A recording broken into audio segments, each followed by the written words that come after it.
I am very excited because Mike, who is the owner and operator of BodyEvolver, is able to join us. And Mike has a numerous number of years of experience in the personal training industry. So he loves body composition numbers, right, Mike? Oh my God, I love it. Nothing pleases me more than running numbers on clients. So he created this awesome resource. So I asked Mike to join us on the call tonight just to be able to walk us through the BodyEvolver site a little bit more and also talk to us about how the way we eat beforehand and the way the time of day affects our numbers, which could have a huge effect on what your numbers are reflected as right now, because obviously I'm not taking your measurements as soon as you wake up in the morning. And something we didn't talk about prior to your measurements was reducing sodium intake. So Mike's going to talk to us a little bit about how our numbers are affected by that and the accurate way to take your measurements to get a better estimated body comp. And then he's also going to walk us through how to use the BodyEvolver site more and how to understand the nutrient breakdown with the calories and the fat and the carbohydrates and how to use the scale that's you have access to. So I'm hopeful that everybody is, if you're not by a computer, is able to access the internet in some way and log on to your BodyEvolver site. So if you're able to do that, I think it'll be really helpful. But Mike, I'm going to let you kind of introduce yourself and take over the show for a little bit. Okay, cool. Well, first off, Kelly, thank you very much for inviting me on the call, and I think it's really great that you're doing these calls with everybody. It's just really awesome to kind of keep everybody on the on the same track and on the same page, and it's all about teamwork. And when you kind of create that team together, everyone starts pulling for each other, and everybody together can get a whole lot more work done than any one individual by themselves. So good for you. Well, good for the team for getting on the phone. So exactly. Yeah, no, that's great. So, so the Umbilicus, so everybody is in this Biggest Loser sort of weight loss contest? You got it. Okay, cool. So, yeah, so the Umbilicus circumference is actually a new thing for me, believe it or not. I've never really used it. In all my years of personal training, I've always relied on skin folds in regards to kind of running numbers. And so since we've added, this whole Umbilicus circumference, I've been doing a lot of testing myself and comparing skin fold body comps to the Umbilicus body comp, and then compared that to like a bioelectrical impedance. And I don't know if anybody on the call knows what a bioelectrical impedance is, but it's one of those scales that you can either stand on and it sends a little electric volt through your body and it kind of tells you what your percent body fat is. Or you can do a handheld one that you just hold between your two hands and it'll predict your percent body fat. But those are really the three most practical ways that, trainers can sort of gather data on their clients. And so the Umbilicus is sort of a new thing. And so we've been kind of comparing and contrasting notes. And sometimes what we've been finding is, the Umbilicus can be a bit, it can be on cue with the skin fold. Typically, I have found the Umbilicus circumference personally, anywhere from 3 to sort of 5% higher than what you may get when you do a skin fold. And it's usually pretty close and on par with what the bioelectrical impedance does. So what the bioelectrical impedance does, it kind of runs an electric current through your body, and depending upon how much fat is there, how much water is there, your body will then, it'll sort of give a reading.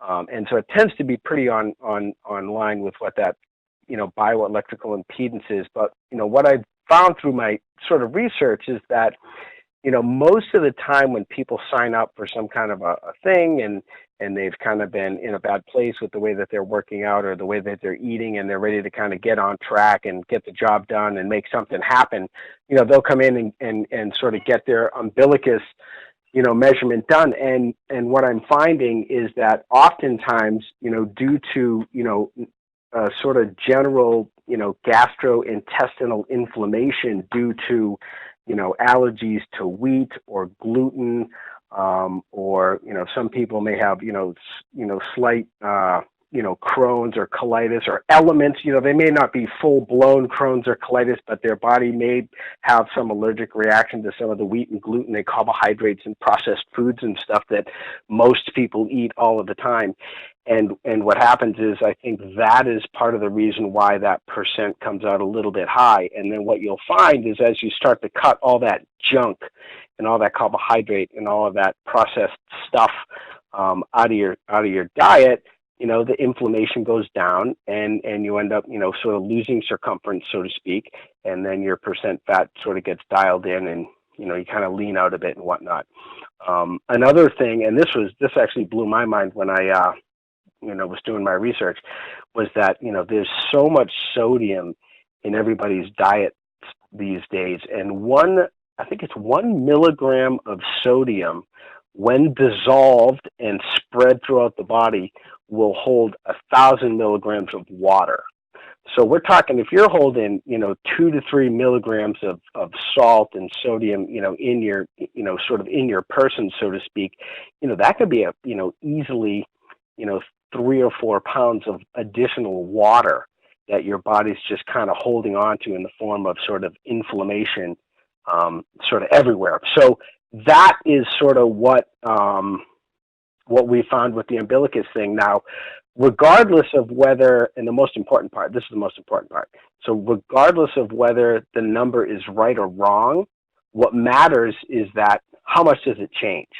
So assuming, everyone's, sort of eating cleaner and dropping a lot of the processed junk out of their diet that they really don't need, dropping a lot of carbohydrates, because if everybody in this contest is trying to lose fat, right? So the idea behind losing fat is that you create a deficit between your intake and your expenditure, meaning you're going to expend more energy than you intake. And just, you want to make sure that when the food that you intake is good and clean, and there's low glycemic carbohydrates, and I'm sure Kelly has probably talked to you guys about that, like quality carbohydrates, quality fat, and quality protein, mixed in with, a lot of water and a lot of roughage, a lot of vegetables to kind of push it through your digestive tract and whatnot. And that is, creates a deficit, and it basically kind of forces your body to burn the fat that you have stored as a source of energy, and hence you lose, you lose body fat. So, when it comes to sort of tracking your changes with the umbilicus circumference, the idea is that number is going to go down, and the scale doesn't say everything, but on a sort of more regular basis, it's good to kind of check the scale and kind of see what's happening and kind of make sure things are moving in the right direction. And sometimes you're going to get your period and whatever, and you may be holding a couple of pounds of water because of that, or maybe you're ovulating and the same thing will happen, but then after that's over, you'll lose a few pounds and you'll wonder, oh my God, I lost like 2 pounds. Well, that's because your hormones changed and you're over the hump of whatever hormonal thing is going on. But in general, over the course of week after week after week after week, the idea is you want to see that scale come down, and then every so often you want to kind of remeasure and make sure that circumference is dropping, and that is the part that matters. Kelly, how are we doing?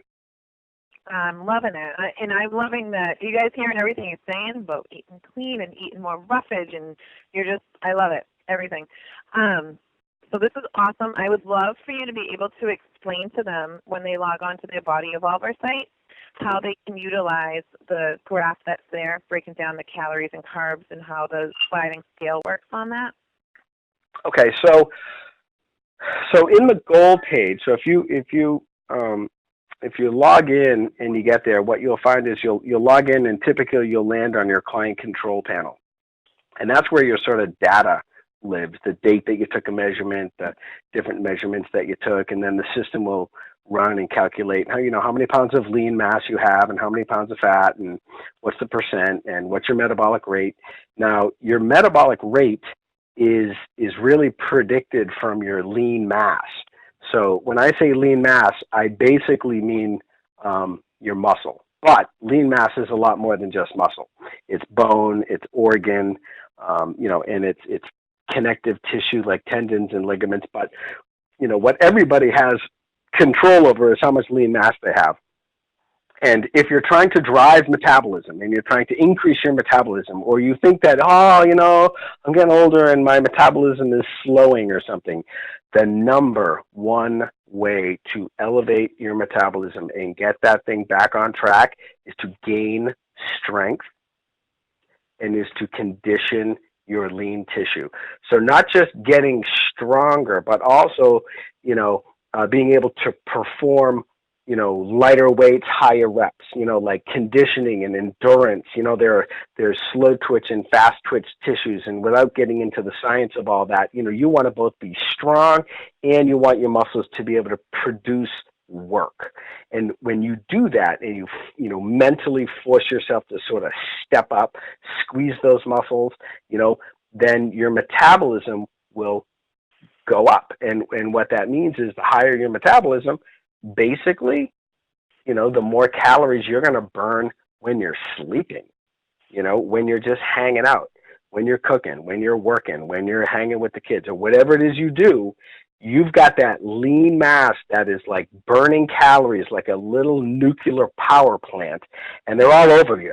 The muscle in your butt and your hamstrings, your quads, your calves, your arms, your core, you know, everything is burning calories and burning fat. And as long as you fuel that muscle with protein and vegetables and, you know, quality fat and some complex carbohydrates, then, you know, and basically you end up sort of starving the fat. You know, the idea is keep your calories low. You want to get a little bit of a deficit between how many calories you take in compared to how many calories you're burning based on what that goal page says. And you can literally calculate out, you know, based on science in that goal page. And that goal page was originally really designed to work one-on-one with a trainer, because I think there's some elements to that that require some, you know, explanation. And if you guys all want to get on another call where we do a screen share, and I have software to be able to do that, I could go through some sample client and show you how the calories in, calories out. If you did this much exercise, this much resistance training, you know, science dictates, right? And science applies to all of us here, right? We're all human beings on this little small blue planet, right? I mean, we're all humans. So, you know, calories in and calories out pretty much respond the same with all of us, right? Unless there's some metabolic, you know, hormonal, you know, issue going on. And most of the time that is not the case. But, so, you know, the idea is that you can literally predict how much, you know, weight loss and quite frankly, fat loss you should be able to accomplish in a certain amount of time if you stick with the numbers, you know. So if, you know, the system is saying that, you know, your metabolic rate is 1,500 because of, you know, how much lean mass you have, right? And then if you go ahead and, you know, you're going to take in about 1,200, and you can talk with Kelly about, you know, how many grams of protein and fat and carbs you should be consuming to get that 1,200. And then if you do so many days, say 3-4 days of cardio where you're burning 300 or 400 calories or something, and then you do 3 days of strength training, you know, 1 day on your own and 2 days with the class or whatever the deal is, you know, and, you know, the idea is it will literally calculate out, you should be able to lose this much weight in this much time. All right, how are we doing now? Awesome. As you guys can tell, Mike has a passion for this, and he has been doing it for a long time. He knows what he's talking about. So I would love to kind of open it up, Mike, and see what kind of questions people have. I love fun. Shoot away. All right. So if you guys have a question about anything, shoot it out now while we get Mike on the line. I'll ask a question.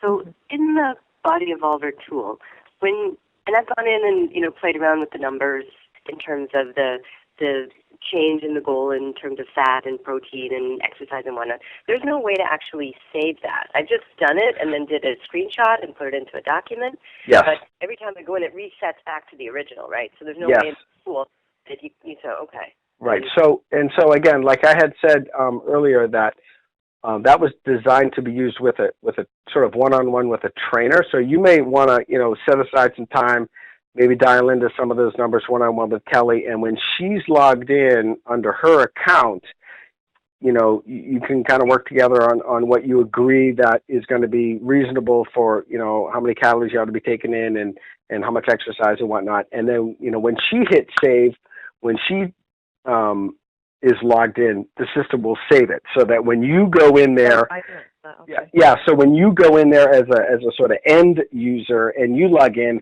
those numbers that you worked with Kelly will be saved, and you can then review them. And if you want to monkey around with them and be like, well, I really want to try to lose a couple more pounds before that date, so let me just drop my carbs a little more and increase my, strength training or increase my cardio, and then it will, show you, okay, well, you should, if you did that, then, you'd maybe reach your goal a little bit earlier, but you as the client or the end user are not able to save that data. That was sort of something we reserved for the trainer, but we did want you to be able to monkey around with the tools and to see what happens if you do, lower your intake or increase your intake, or maybe you're like, what, I really want to eat more, but I'll commit to doing more cardio as well, and so maybe you want to do that. Not that I would ever recommend that to anyone, because I think people should do as little as possible to get the most benefit. But that's a story for another time. But anyway, so there you have it. Okay, thank you. Sweet. All right, come on. Somebody else has got to have a question. Okay, I can ask another question? Yeah. Go for it. Okay. So I have this debate with my husband about how much water to drink on a daily basis. And I know water isn't one of the things you've got in here in terms of the setting, but I wanted to get and I know, Kelly, you've talked about 8 glasses a day is kind of what you should be striving for at a minimum. So at a minimum. Which is what I try to do, but I get some feedback that, hey, you can drink too much water. Is that something obviously you could go extreme and drink 30 glasses, which would be ridiculous, but can you drink too much water, and does that have an effect where you might... You really can't drink. As far as I know, I haven't heard of anything where if you drink too much water, you're just gonna, do something horrible to yourself. The only times that I've heard someone overhydrating is if they're doing like races or something and they're trying to overcompensate for the race they have. Right. Yeah. That makes a lot of sense to me, Kelly, for sure. But I think in general, the bottom line is, when it comes to drinking water, just know this: if you're thirsty, you're already dehydrated. Right. So just don't get yourself in a position where, you're thirsty. Just don't let that happen.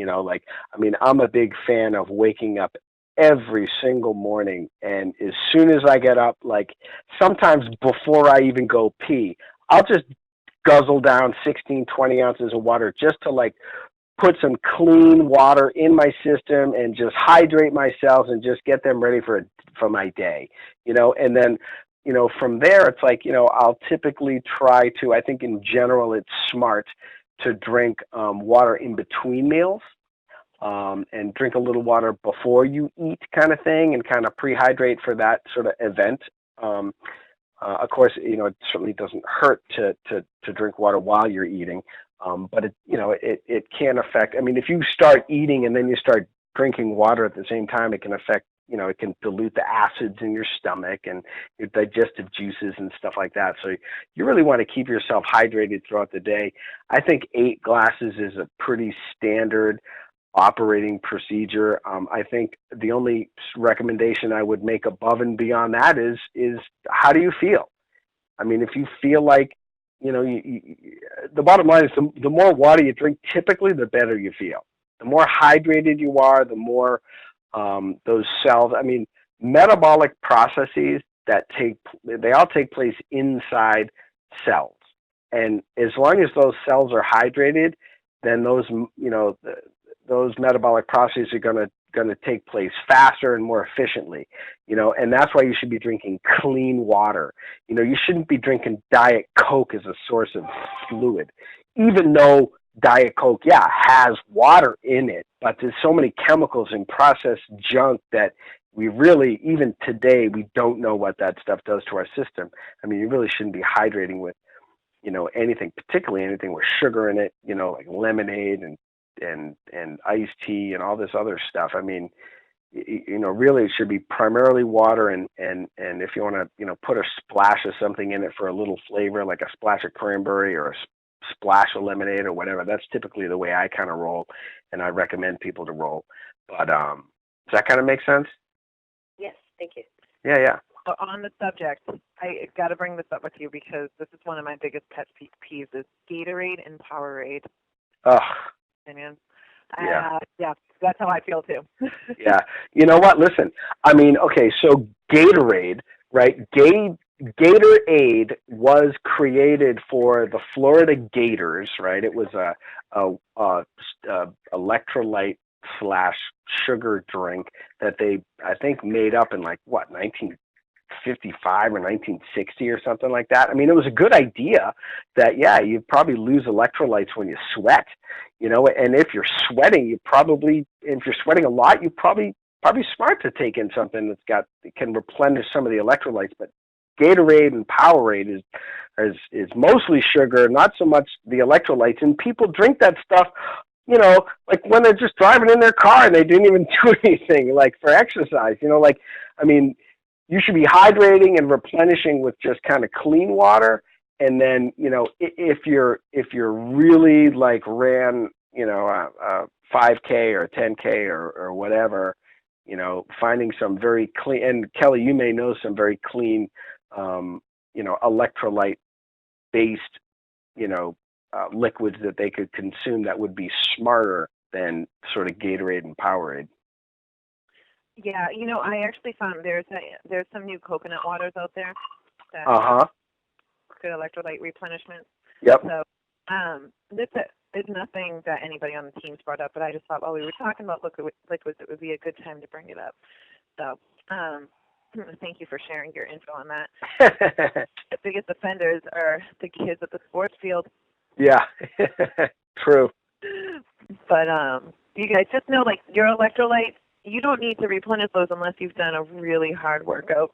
And a half hour, 45-minute workout at the gym is not going to make you need to go replenish your electrolytes right away with something like Gatorade. Yeah. So, not the drink of choice for the gym or anything like that, for sure. So I would love to do the screenshot, Mike, if we can have a chance to do that at some point. Okay, cool. I would also love for you to share the correct procedure for everybody to take their accurate measurement. Sure. So that way they can get a more accurate reading, and then maybe even do it tomorrow. Or, well, it might be too late with sodium today. But why don't you, if you don't mind, just share exactly what they should be doing to get a good, accurate reading.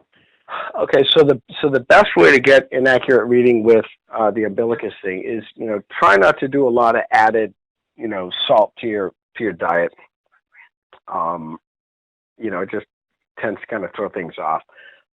So that, I guess, would be sort of priority number one. And really, the simplest, easiest way to do it is to try to do it first thing in the morning, before you eat. Just kind of wake up, go to the bathroom, and kind of do it before you start, consuming, food and whatnot. Food and you can have a little water or whatever, that's fine.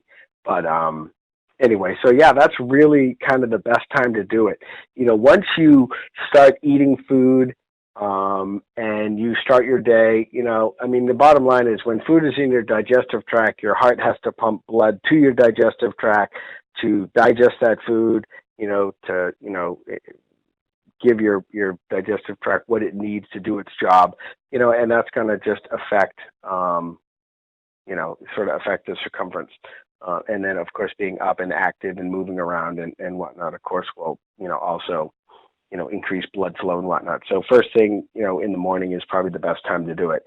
That's what we found. And of course, they say that 6 hours of, fasting is sort of ideal. So the whole reason why the word, breakfast is called breakfast is because you break the fast. So you have fasted all night and now you break the fast with breakfast. So, sort of do it. That's really the best time. And if you can't do it then, or you don't do it then, or, you want to wait like 2 hours after you've eaten, and you don't want to be doing, have done just lots of, intense exercise.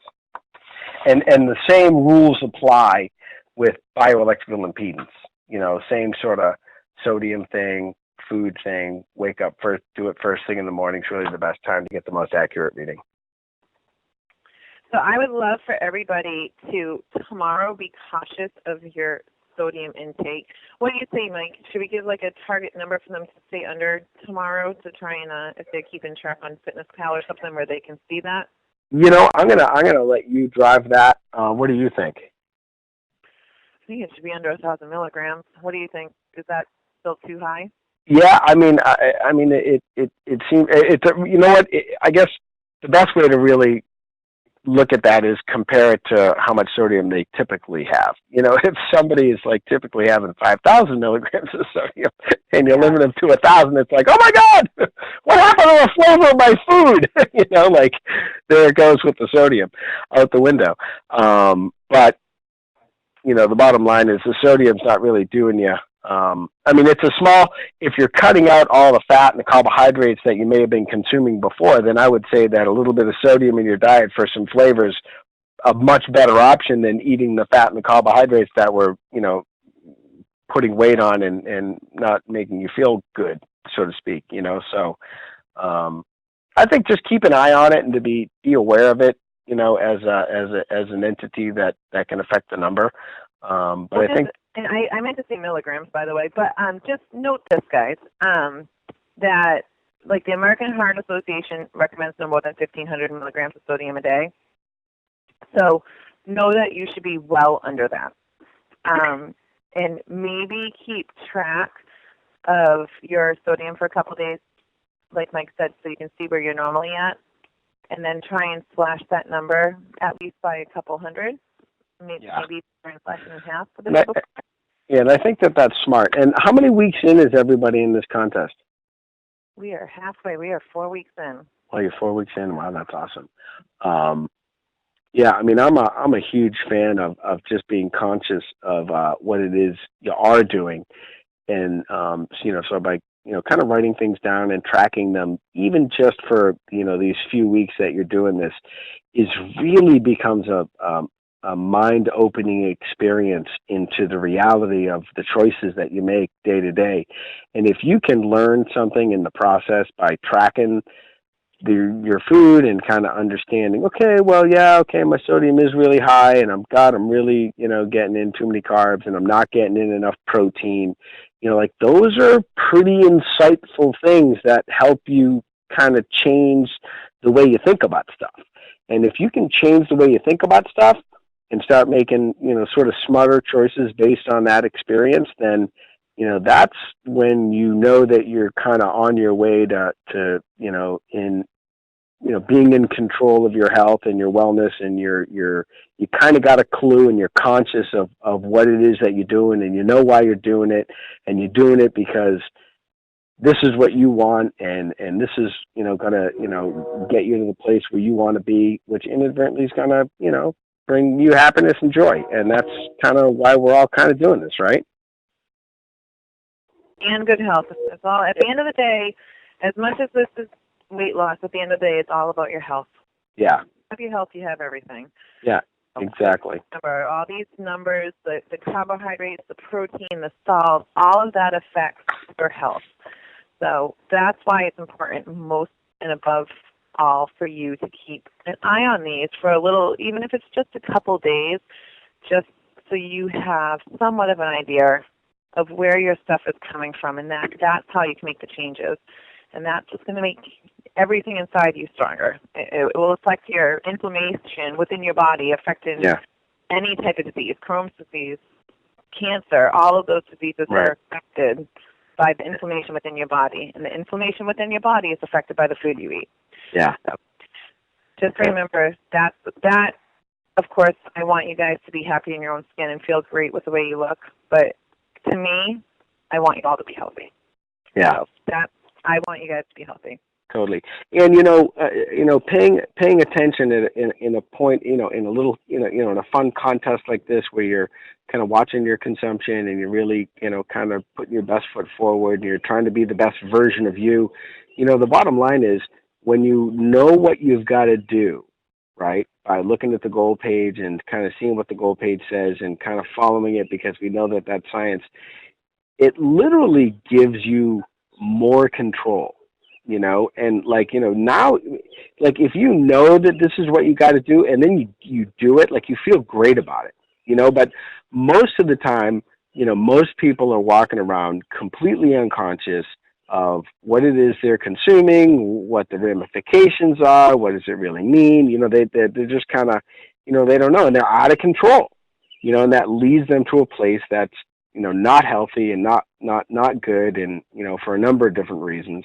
And so the bottom line is, if, doing this actually gives you the control that you kind of want and you need to feel good and look good and to feel like you're in your own power to get what it is that you want out of this whole experience, and to, get healthier and be well.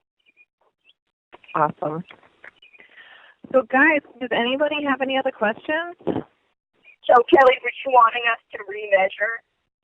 I would love for you guys to remeasure. And I can't be at your beds when you guys get up first thing in the morning. So I think the best thing would be if you guys can watch the sodium for a couple of days and cut back. And maybe before our meetings on Friday and Saturday, if you guys can try and take your measurements. So if you go onto the BodyEvolver site, when you look at where you track your measurements, you'll see that there's a diagram of exactly where the measurements need to be taken. Yeah. So there's three. It's just the three that you need, right, Mike? Yeah, there's three that are required, and that is there's the waist, and just the waist is sort of the narrowest point that is typically just underneath the rib cage, and typically above the belly button. So that's the waist. Now the umbilicus is literally right at the belly button, like right across the belly button. Of course, make sure that when you're taking your measurement, you probably do it, in the mirror, so that you can, see that the measuring tape goes squarely across, your back and across your, don't let it be drooping down in the back or up really high on the right side and drooping on the left side. You want it nice and square and straight. And then just sort of, kind of relax and kind of take that measurement. But the waist is typically higher than the belly button. The umbilicus is right at the belly button, and the hips are at the widest possible circumference you can find. So look for the biggest circumference, whether that be how far out your butt sticks, like when you turn sideways in the mirror and you see your butt kind of whoop, out around, or whether it's down a little lower than that, which is where your hips kind of stick out the most. So you kind of want to find that widest point. Either it's, right at the butt or right at the widest part of the hips, but you want to find that, and that's the hip measurement. And so when you hit the body check report, there's a graph that's a hip to waist ratio. And the hip is, of course, above the belly button, and the waist is above the belly button, and the hip is obviously at the hips there. But that hip to waist ratio, will risk stratify you for, basically disease. And of course, the diseases, are all metabolic, sort of diseases, whether it be puts you at risk for diabetes, heart disease, cardiovascular, what have you. So that's just something you might want to kind of look at. And of course, Kelly will give you more details on that. The umbilicus is strictly designed to predict the percent body fat, or at least the changes that have happened in your body, through the process here. Awesome. And anyone that I certainly hope that there are some, people that, have some questions.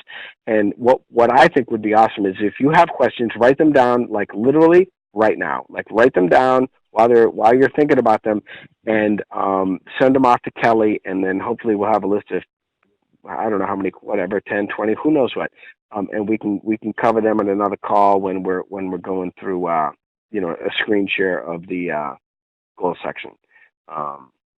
Some people may not want to chime in, and I totally get that. If I'm ever on a conference call, I'm like, no, I'm not saying nothing. Just don't say anything, But anyway, but if you do have questions, I really would love to try to answer them and to, gain some insight if I can. Well, thank you so much, Mike. So thank you. Yeah, and thank you guys for jumping on the conference tonight. So definitely do what Mike said. Write down your questions and keep track the next couple of days of the sodium, and then that way, if you guys can take a measurement, maybe why don't you plan on doing your measurement the morning of our next training session? Does that sound good? Sounds good. All right. Have a great night, everybody. Thank you. you. Thank you. Thank you. Good luck, everybody. We'll talk soon. Thank you. Thank you. Mike, thank you so much. That was great. That seemed like a lot of fun. Awesome. I have a feeling a lot of them will go back and think about questions. So that's. Are you sure you don't mind taking more time to do another follow-up? No, I love it. I think it's great. All right. That's awesome. Well, then we'll plan on, I'll get some questions together, and then I can shoot them to you in an email. And I will, whether you want to jump on next Tuesday or the following Tuesday, either one works, and we can get the questions answered, and it will be awesome. Yeah, so if I can, I could probably set up a join.me webinar thing, and you guys could log in, and we could all, just sort of watch the screen and kind of go through some test client or something on how that goal page works. Yeah, that would be awesome. I don't even care. If you want to, I mean, we can just do a test client. You can use me, too, if you want. I don't mind. I don't know if you think that's better or worse for them to, but I'm happy to be a guinea pig for you. Sure. Yeah, I mean, we could probably, I mean, you're so lean and kind of tight, I'd hate to have them think that you should eat less, Yeah, that's very true. Yeah, so maybe. I mean, I don't mean to say that's awful. Yeah, that's what you are, Aunt Burley. No, I don't mean like that. Exactly, right? You know what I meant. Anyhow, so that would be awesome if you think another time works better for you. No, the Tuesday night thing's totally fine. Whatever. We can do it. We can, try to shoot for something next week. Hopefully, in the process of this next week of these, girls trying to kind of put the screws to what we talked about. Hopefully some other issues will come up, and it's just going to spur more conversation about stuff and more understanding, and that's just going to lead to a better result. Awesome. I love it. I'm so happy you were able to do this. Yeah, no, this was a ton of fun. I love it. Great stuff. Thank you for asking. I'm really, really glad that you're doing what you're doing. It's great that you're getting everybody on a call and trying to keep everybody on the same page. It's great. I'm working on it. So still, there's always so much to learn still, though, right? So I'm learning from you, too, which is awesome. So yeah, well, I'm still learning, too, so it's all good. It's always a learning game. Exactly. All right, well, I'm going to go grab my little girl from across the street. I sent my daughter across the street so she wouldn't interrupt me. Good for you. That's awesome. All right, Kelly, we'll chat soon. Thank you. All right, thanks, Mike. All right, take care. Bye. Bye. Bye.